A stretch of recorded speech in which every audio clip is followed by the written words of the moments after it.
My name's Kate Simmons. I'm the gallery director for the Alexander Gallery, and I really appreciate all of you getting to come and share this exhibition. Erik Geschke Selected Works is a solo exhibition sampling 15 years of making by Erik Geschke, and I'm so proud to be able to have a part in sharing his work with our campus community, because he is one of my past instructors from when I was working on my MFA at Portland State University. So I just would like to let you know a few very important things: that he's the coordinator and sculpture organizer of the School of Art and Design at Portland State University. His work has been acknowledged nationally and internationally. He's shown his work at the UCLA Hammer Museum of Art, and is it FIAC? FIAC? FIAC or FIAC, Contemporary Art Fair in Paris. His work has also been supported by the Seattle Art Commission and the Oregon Arts Commission and Family Ford Foundation. So we are very honored to get to celebrate his work here in this space. Please join me in welcoming Erik to talk about his work.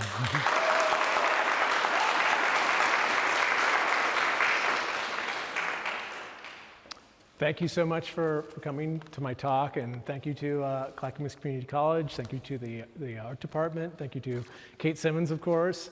When I was presented this opportunity here, to have an exhibition, it was sometime last summer. It was, I believe, July. I was thinking about, I knew I wanted to have, I'd reached a point in my career where I wanted to have a show where I could bring together a number of pieces that I had not had the opportunity to ever exhibit together in one location. And I felt like it was time to have a bit of a survey exhibition. And I was, reaching a point. I've been active now, showing my work for, going on. I think the first time I showed my work was 30 years ago, when I was in my early 20s. So it was a time to look back and reflect a little bit, and think about what I'm doing and see these in proximity. So there's a number of different bodies of work here that are in this exhibition, and drawing is also a big part of my practice, but I chose to focus on the sculptural aspect of my work, which has been really, been the focus of my practice and my production as an artist. So I, most of my work too, I do not have an allegiance to any particular materials. I work based upon the kind of ideas that I'm formulating. A lot of times they're kind of philosophical investigations of things I want to explore. I explore topics of class,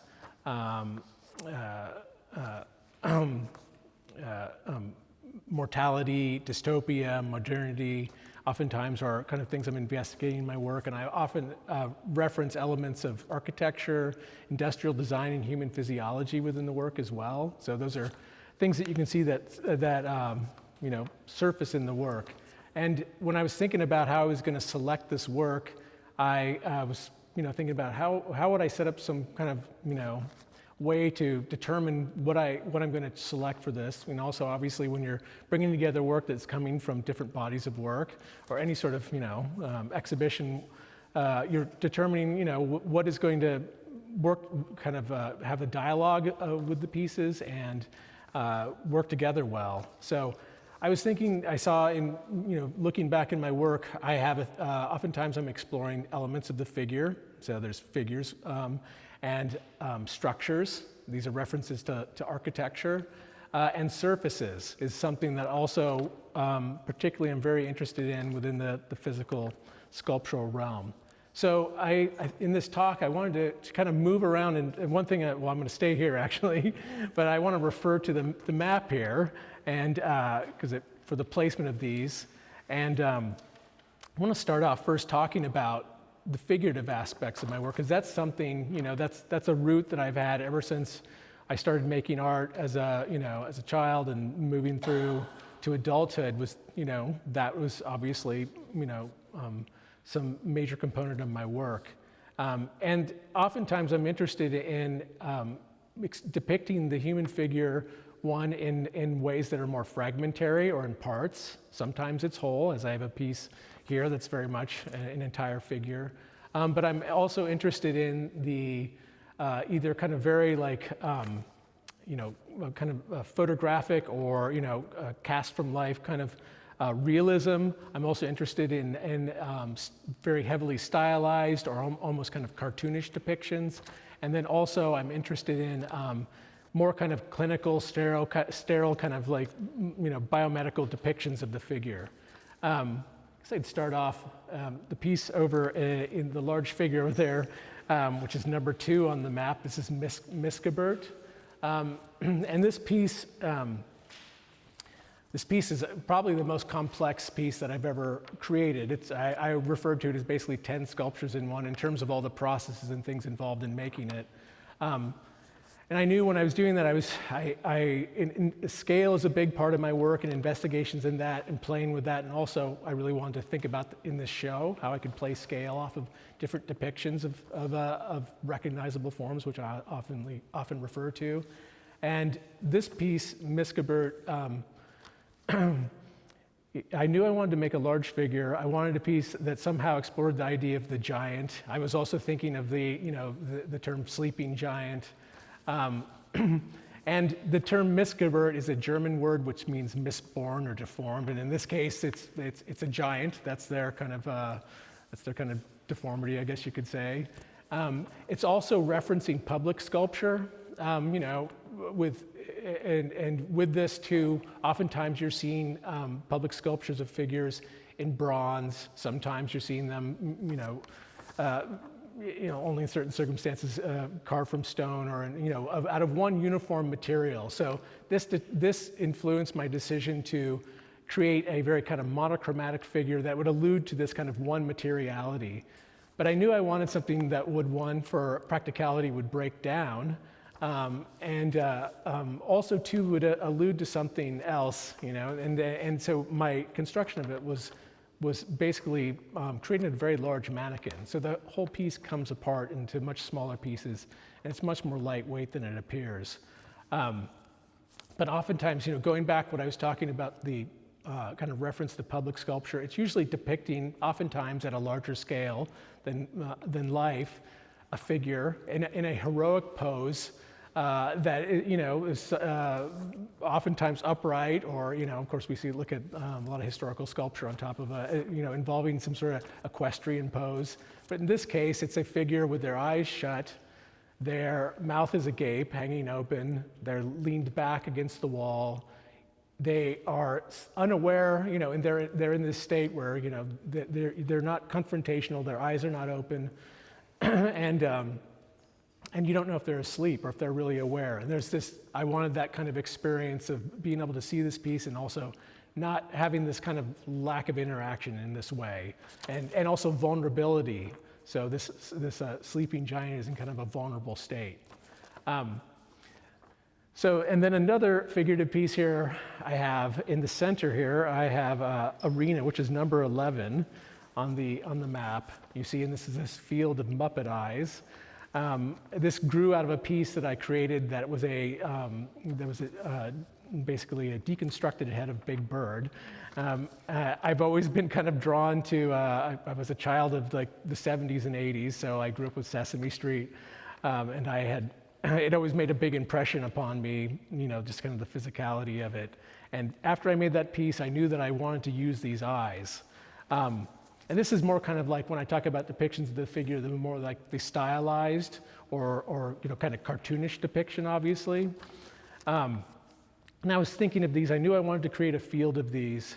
I also thought of them as toys that they could be moved around and played with. This is with the felt, I'm alluding to like a blanket, like a child's blanket. But with the title Arena, each of these eyes is representing, I see, a particular individual. And as you see, they're looking out kind of in all directions beyond the actual piece. And none of them there's no eye contact amongst them looking at each other. So the interaction is purely with the spectators of the space in which they inhabit. And so with that, there's also thinking about aspects of, isolation, even while being in a large group of individuals. Then moving over here, I have some smaller kind of groupings of works here. I have to kind of turn around here a little bit. Number 9 is pedigree, and I've done a few pieces, and I want to continue to, that's going to surface in my work again, this dental model. And this piece, it was kind of grew out of a process I'm using where I'm creating kind of multiple generations of them and increasing them in size. I can also decrease the scales as well.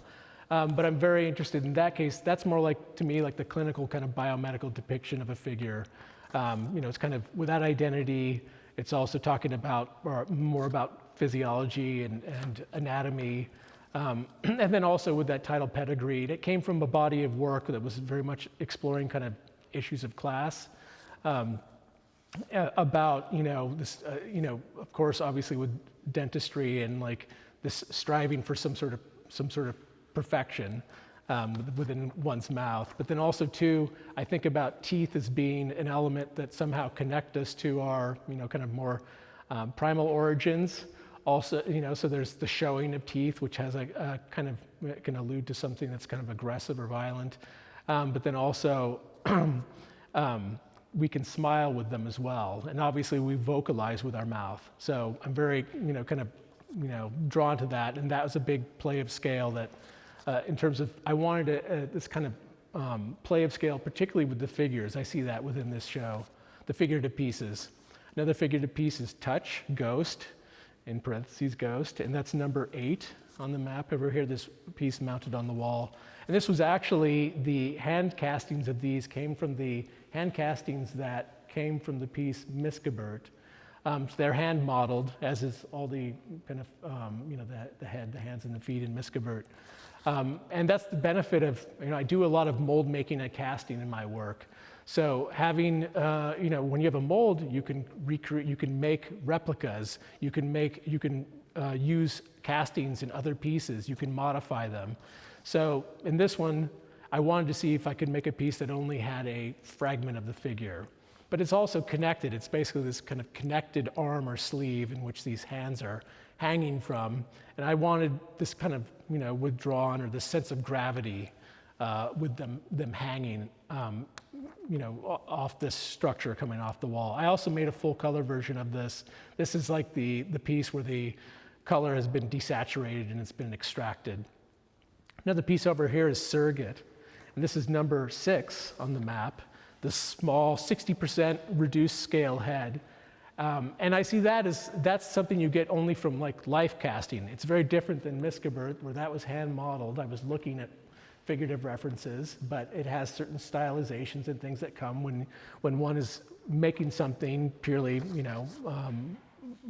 by hand and their imagination. This face was cast off of an individual where I had done a alginate face casting. If you're familiar with alginate, is if you've ever had the interior of your mouth cast, speaking of dentistry, that was alginate, which is a material that is derived from seaweed, but it dries. And if you ever cast with alginate, you leave the casting, it dries completely, and it holds its proportions, it holds all the detail, but I found a way where I could then make a hollow casting off of this. So it was something that was unintentional. I had made a casting, I made a casting out of it, but then the mold, the alginate mold I left, found later dried, somewhat distorted because of the way it had been laying. I made a cast of it, and I had it sitting around for a while, and I was very drawn to it. And I was trying to figure out how I was going to use it, but then ultimately I determined I was going to carve a head for it, make an ear, so that's just hand modeled out of my imagination, and fuse all those pieces together, kind of an amalgam. And that piece, again, I'm playing with scale with this, you're experiencing it as a much smaller scale. It's similar to Miskabert in a way where its eyes are shut, you don't know, it looks like it's asleep, it's at rest, in some sort of meditative state potentially, or it could be dead, obviously. And this was something too where I was thinking about the tradition of death masks, or making a casting of an individual's face upon their demise. So there's some references to that. And with the title Surrogate, I'm thinking a lot about this thing as something as being like a model or replacement. It's something where it's not necessarily living. It's more of a model of something. So these are the kind of the figurative pieces, and you see those three things where I talked about: the kind of photographic representation, the more stylized kind of depiction, and the depiction that is more kind of cartoonish. Then moving over to structures, the two pieces, I have one piece over here that I would see within that realm, but I'm going to include that in more of the surfaces, is I have this piece behind me here, it'd be number 5, this is veneer, and then this piece over here, which is number 10, which is this geodesic dome, which is untitled social engineering. So this piece, veneer, is one of the more recent pieces in the show, and it came from a body of work where I was really exploring class. It came from the same body of work that Pedigree came from. So each of the different pieces that were in this exhibition had some connection to represent some kind of class order. And this piece, the title veneer, it's as you can see, it's like a billboard. It's a facade. You walk around behind it. It has a steel scaffold. You see the just kind of structural, the structure of this. It's almost like a wooden painter's panel or panel to paint on. So you see this very thin. It's only about 2.5 inch thick. But on the front, it has this. I did this really kind of ornate wainscoting, which is when you're using molding like this in a decorative way. And it's so with the title, with this piece, with the veneer, I'm talking about the illusion of something, the illusion of wealth, also to the ability to afford finery. So this was kind of the representation of the aristocracy in that particular body of work. And I made a choice to center this within here, very similar to when I exhibited it in the original body of work, in the way it kind of is kind of the anchor to the space, provides kind of a backdrop where you have plenty of space to still walk around it, and the back is just as important to the front to me. Obviously, I'm displaying the front here first, but I like this kind of sense of discovery when you walk around behind it. And my interest in architecture and making reference to architecture is I'm interested in kind of the power dynamics of architecture and what it can project, both interior and exterior architecture. Is that, you look at buildings, you look at the way they're designed, there's so much going on in terms of like, they're oftentimes, beyond just being, providing protection and, a place to dwell or work. They are projecting a certain, sense of power or authority or a barrier for those who, from the inside and the outside. So there's this projection, this kind of politics to it, and I really like to allude to that. And this piece is definitely one where I'm really kind of examining this. This piece over here, number 10, Untitled Social Engineering, I've made 2 geodesic pieces. Another one was made of turned hemlock and had custom brass fittings, but that's another piece. This piece was the first one that I made, and I knew I wanted a piece that explored somehow architectural structure, but somehow also fused together human physiology as well. So in looking and investigating, I arrived at the human femur bones, and these are cast plastic, both left and right of I assume an actual individual.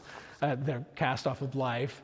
With these, I actually used the ones existing from a medical supply company, and then modified them, made the fittings, and painted them. But with this too, the geodesic structure, oftentimes, and that grows out of my interest of modernity and the examination of that. And the geodesic dome, if you're familiar, was really attributed, I don't know if it was necessarily invented by R. Buckminster Fuller, a modernist architect and designer. But it's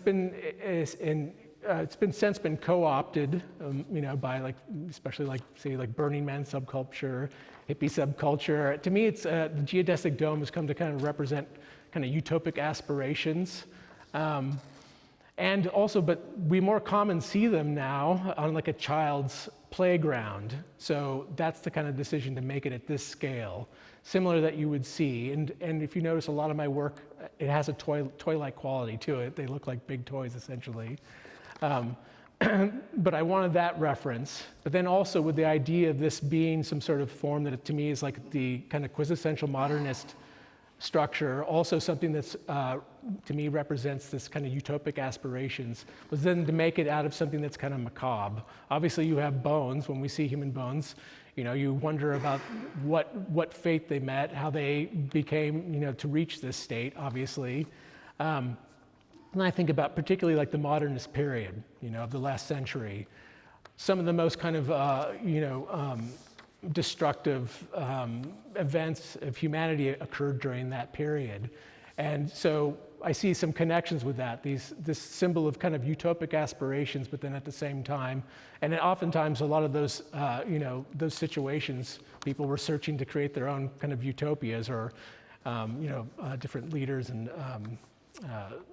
groups. So having that be with that, these utopic aspirations often led to some of the most kind of destructive human events.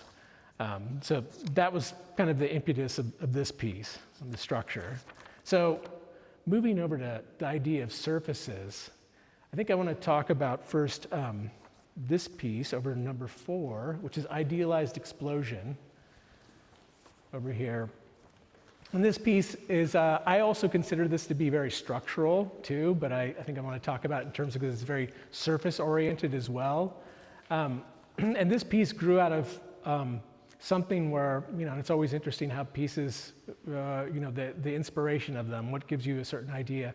I was looking at the aftermath of smoke clouds from kind of, war, conflict situations. It's not like an atomic mushroom cloud, but it is that was something that came after a large detonation, and seeing the form and structure of the cloud.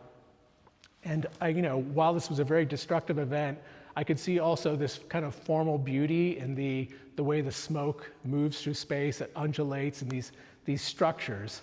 I was thinking about how could I create this kind of situation that's really ironic, this kind of irony of trying to take a very ephemeral, non-physical form and make it very physical and set in form. So that was the decision to make this out of these spherical kind of structures. I also wanted to somehow take away some of the violence of it by making it and depicting it in a much more kind of cartoonish way. It's almost, it has similarities to like puffy white clouds. It's been, instead of being very dark and acrid, it's more been reduced to this kind of muted, pale tone. Just that the kind of irony of having an ephemeral form in kind of a solid structure. It also reminds me of kind of splitting or kind of fragmenting cellular forms too. That's how I connect this also with a structure too. Let's see, moving to another surface piece. This piece, Aesthetics Mirror, over here. This is number.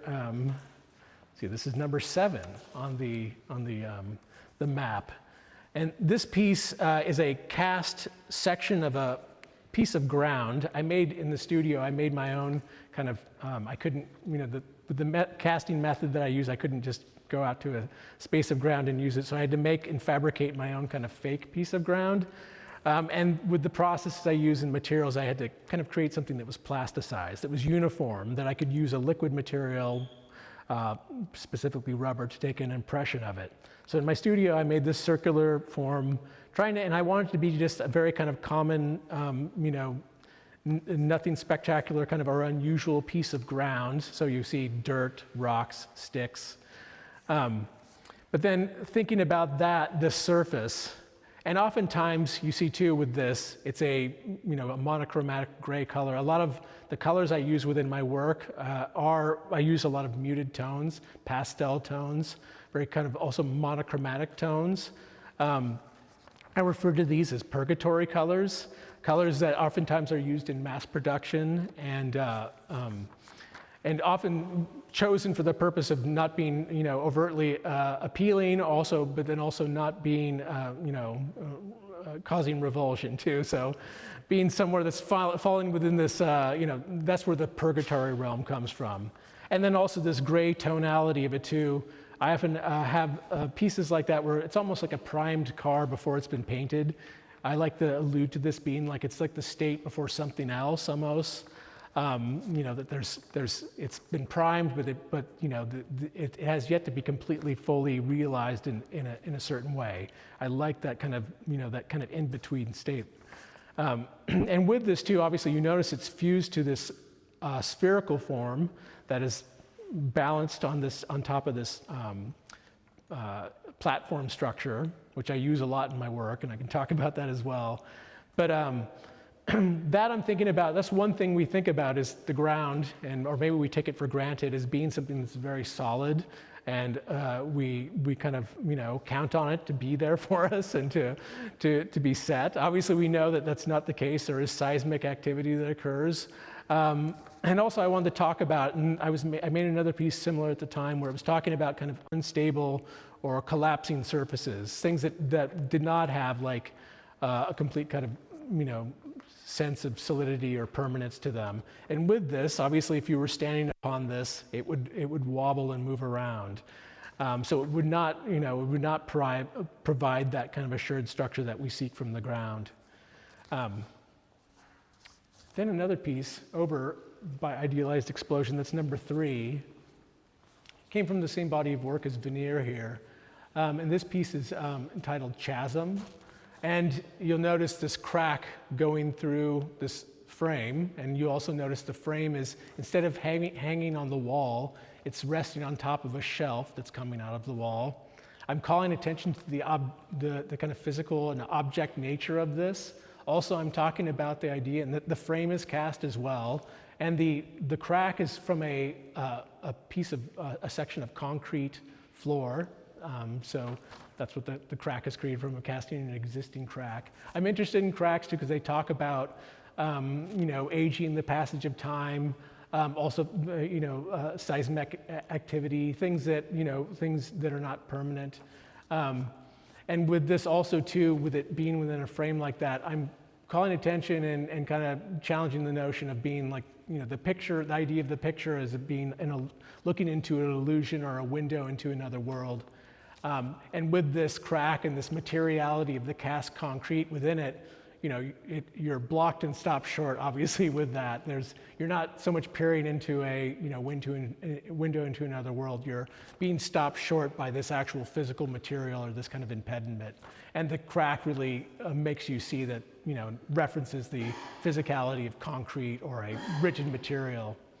And I placed it in there, and it's kind of resting in an angle too. Again, to really kind of call attention to the physical nature of it. Piece over here in the far corner, number 1, this piece is entitled Plot. And I assume maybe this piece might be the most puzzling for some people compared to some of the work here, because of the realism of it, the kind of, it's somewhat humble, it's very low to the ground. But this is a casting of a braided rug. And with this piece, I was thinking, and this came out of a body of work where I was thinking about class and kind of associations of this. I was thinking specifically of referencing braided Amish rugs and the tradition of taking scraps and whatever materials you had, knotting them together, weaving them together to create floor coverings. With the coloring of it too, it has this, it alludes to the grass or plant matter. I was also really interested in the rows, the structure within it too, alluding to like agricultural fields, our connection to the earth, and that also connects with it having this, being displayed very low to the ground, and obviously with a rug we think of it, an association of it being something that's very close to the ground.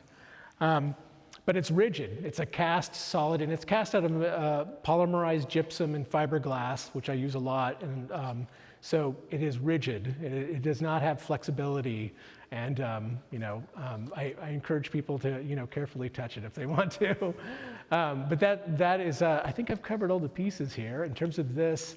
Those are kind of the three areas I wanted to explore within this. All right. Thank you very much, Erik. Thank you.